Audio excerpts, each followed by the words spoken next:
Numbers 3. Now this is the history of the generations of Aaron and Moses in the day that Yahweh spoke with Moses in Mount Sinai.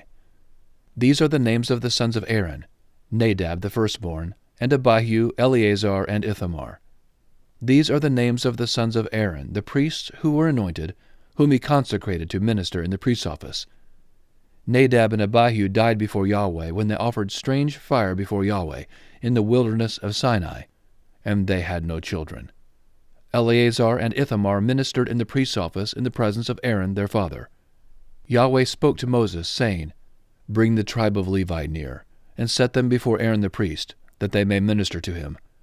They shall keep his requirements, and the requirements of the whole congregation before the tent of meeting, to do the service of the tabernacle.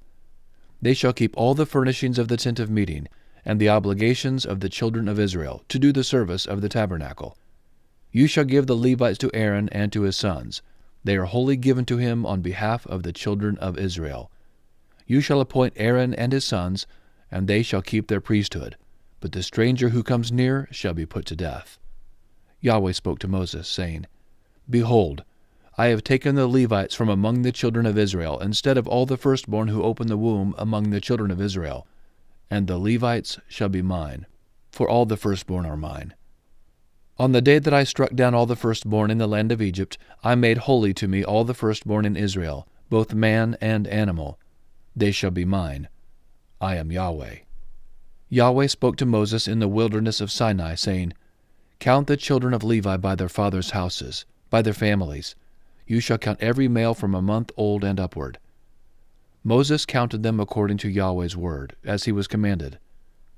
These were the sons of Levi by their names: Gershon, Kohath, and Merari. These are the names of the sons of Gershon by their families: Libni and Shimei. The sons of Kohath by their families: Amram, Izhar, Hebron, and Uzziel. The names of Merari by their families: Mali and Mushi. These are the families of the Levites according to their fathers' houses. Of Gershon was the family of the Libnites, and the family of the Shimeites. These are the families of the Gershonites. Those who were counted of them, according to the number of all the males from a month old and upward, even those who were counted of them were 7,500. The families of the Gershonites shall encamp behind the tabernacle westward. Eliasaph, the son of Lael, shall be the prince of the father's house of the Gershonites. The duty of the sons of Gershon in the tent of meeting shall be the tabernacle, the tent, its covering, the screen for the door of the tent of meeting, the hangings of the court, the screen for the door of the court which is by the tabernacle and around the altar, and its cords for all of its service. Of Kohath was the family of the Amramites, the family of the Izharites, the family of the Hebronites, and the family of the Uzzielites. These are the families of the Kohathites. According to the number of all the males from a month old and upward, there were 8,600 keeping the requirements of the sanctuary. The families of the sons of Kohath shall encamp on the south side of the tabernacle. The prince of the father's house of the families of the Kohathites shall be Elizaphan, the son of Uzziel. Their duty shall be the ark, the table, the lampstand, the altars, the vessels of the sanctuary with which they minister, the screen and all its service. Eleazar, the son of Aaron the priest, shall be prince of the princes of the Levites, with the oversight of those who keep the requirements of the sanctuary. Of Merari was the family of the Malites and the family of the Mushites. These are the families of Merari. Those who were counted of them, according to the number of all the males from a month old and upward, were 6,200. The prince of the father's house of the families of Merari was Zuriel, the son of Abihail. They shall encamp on the north side of the tabernacle. The appointed duty of the sons of Merari shall be the tabernacle's boards, its bars, its pillars, its sockets, all its instruments, all its service, the pillars of the court around it, their sockets, their pins, and their cords. Those who encamp before the tabernacle eastward, in front of the tent of meeting toward the sunrise, shall be Moses, and Aaron and his sons, keeping the requirements of the sanctuary for the duty of the children of Israel. The outsider who comes near shall be put to death. All who were counted of the Levites, whom Moses and Aaron counted at the commandment of Yahweh, by their families, all the males from a month old and upward, were 22,000. Yahweh said to Moses, count all the firstborn males of the children of Israel from a month old and upward, and take the number of their names. You shall take the Levites for me. I am Yahweh. Instead of all the firstborn among the children of Israel, and the livestock of the Levites instead of all the firstborn among the livestock of the children of Israel. Moses counted, as Yahweh commanded him, all the firstborn among the children of Israel. All the firstborn males, according to the number of names from a month old and upward, of those who were counted of them, were 22,273. Yahweh spoke to Moses, saying, Take the Levites instead of all the firstborn among the children of Israel, and the livestock of the Levites instead of their livestock, and the Levites shall be mine. I am Yahweh. For the redemption of the 273 of the firstborn of the children of Israel who exceed the number of the Levites, you shall take 5 shekels apiece for each one.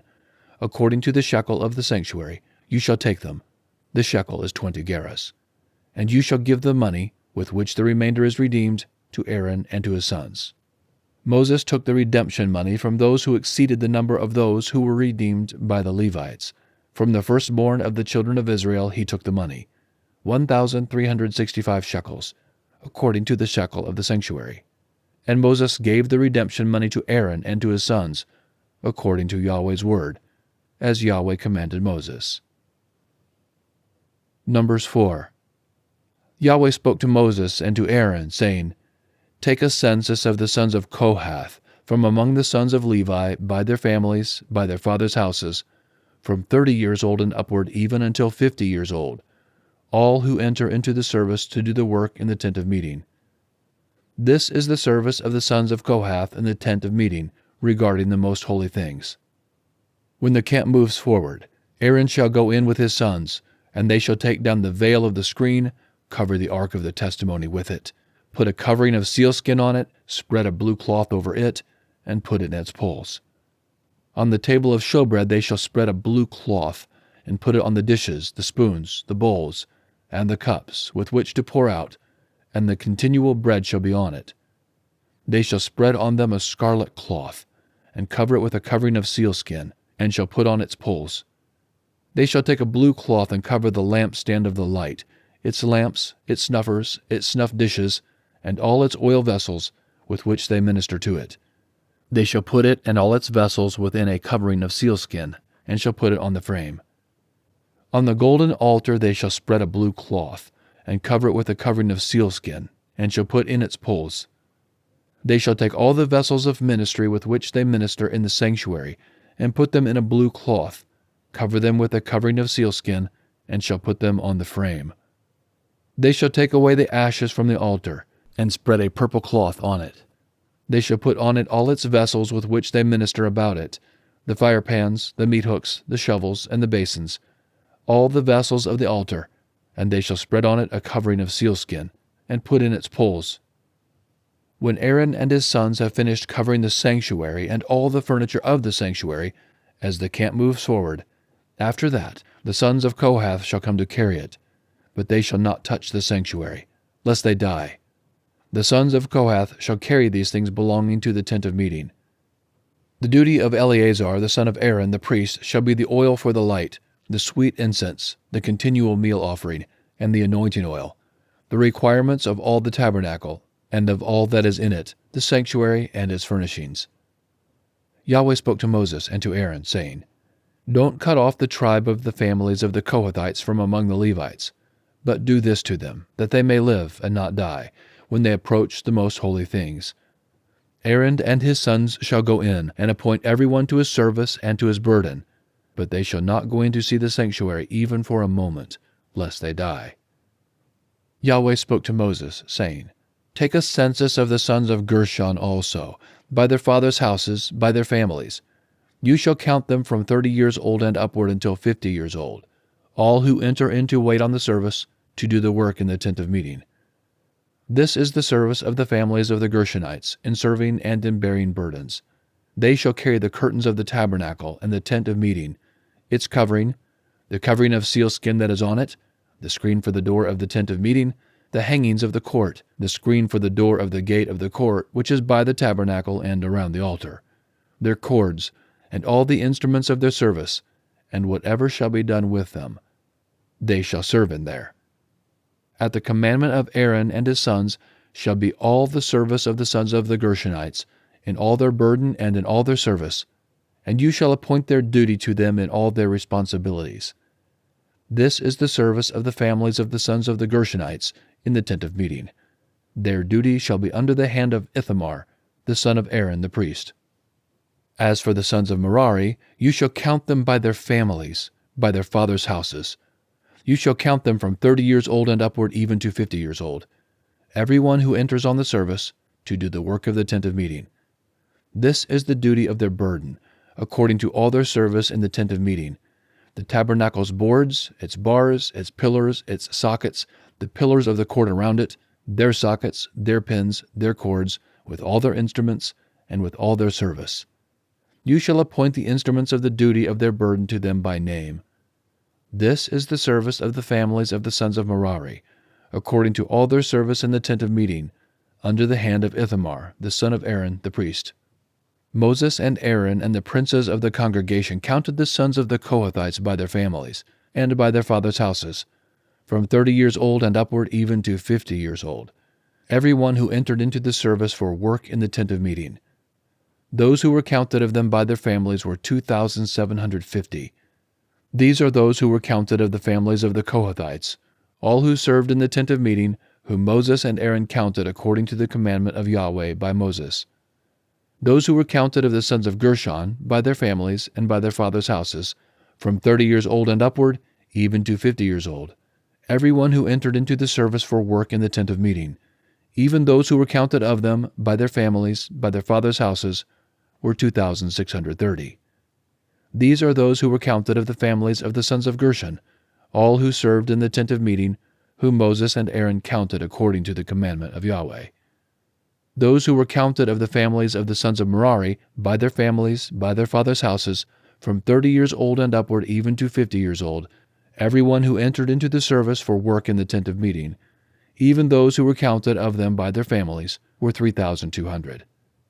These are those who were counted of the families of the sons of Merari, whom Moses and Aaron counted according to the commandment of Yahweh by Moses. All those who were counted of the Levites, whom Moses and Aaron and the princes of Israel counted, by their families and by their fathers' houses, from 30 years old and upward even to 50 years old, every one who entered in to do the work of service and the work of bearing burdens in the tent of meeting, even those who were counted of them, were 8,580. According to the commandment of Yahweh they were counted by Moses, every one according to his service and according to his burden. Thus they were counted by him, as Yahweh commanded Moses. Numbers 5.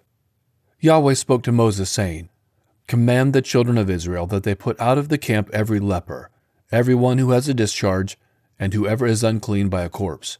You shall put both male and female outside of the camp, so that they don't defile their camp in the midst of which I dwell. The children of Israel did so, and put them outside of the camp. As Yahweh spoke to Moses, so the children of Israel did. Yahweh spoke to Moses, saying, Speak to the children of Israel. When a man or a woman commits any sin that men commit, so as to trespass against Yahweh, and that soul is guilty, then he shall confess his sin which he has done, and he shall make restitution for his guilt in full. Add to it the 5th part of it, and give it to him in respect of whom he has been guilty. But if the man has no kinsman to whom restitution may be made for the guilt, the restitution for guilt which is made to Yahweh shall be the priest's, in addition to the ram of the atonement, by which atonement shall be made for him. Every heave offering of all the holy things of the children of Israel, which they present to the priest, shall be his. Every man's holy things shall be his. Whatever any man gives to the priest, it shall be his.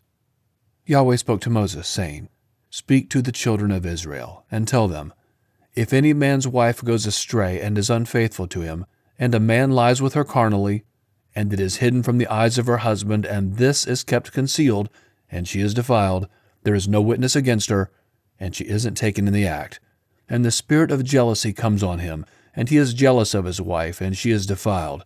Or if the spirit of jealousy comes on him, and he is jealous of his wife, and she isn't defiled, then the man shall bring his wife to the priest, and shall bring her offering for her. 1/10 of an ephah of barley meal. He shall pour no oil on it, nor put frankincense on it, for it is a meal offering of jealousy, a meal offering of memorial, bringing iniquity to memory. The priest shall bring her near, and set her before Yahweh. The priest shall take holy water in an earthen vessel, and the priest shall take some of the dust that is on the floor of the tabernacle, and put it into the water. The priest shall set the woman before Yahweh, and let the hair of the woman's head go loose, and put the meal offering of memorial in her hands, which is the meal offering of jealousy. The priest shall have in his hand the water of bitterness that brings a curse. The priest shall cause her to take an oath, and shall tell the woman, "If no man has lain with you, and if you haven't gone aside to uncleanness, being under your husband's authority, be free from this water of bitterness that brings a curse. But if you have gone astray, being under your husband's authority, and if you are defiled, and some man has lain with you besides your husband, then the priest shall cause the woman to swear with the oath of cursing, and the priest shall tell the woman, May Yahweh make you a curse and an oath among your people, when Yahweh allows your thigh to fall away, and your body to swell. And this water that brings a curse will go into your bowels, and make your body swell, and your thigh fall away. The woman shall say, Amen, Amen. The priest shall write these curses in a book, and he shall wipe them into the water of bitterness. He shall make the woman drink the water of bitterness that causes the curse, and the water that causes the curse shall enter into her and become bitter. The priest shall take the meal offering of jealousy out of the woman's hand, and shall wave the meal offering before Yahweh, and bring it to the altar. The priest shall take a handful of the meal offering as its memorial portion, and burn it on the altar, and afterward shall make the woman drink the water. When he has made her drink the water, then it shall happen, if she is defiled and has committed a trespass against her husband, that the water that causes the curse will enter into her and become bitter, and her body will swell, and her thigh will fall away, and the woman will be a curse among her people. If the woman isn't defiled, but is clean, then she shall be free, and shall conceive offspring. This is the law of jealousy. When a wife, being under her husband, goes astray and is defiled, or when the spirit of jealousy comes on a man, and he is jealous of his wife, then he shall set the woman before Yahweh, and the priest shall execute on her all this law. The man shall be free from iniquity, and that woman shall bear her iniquity.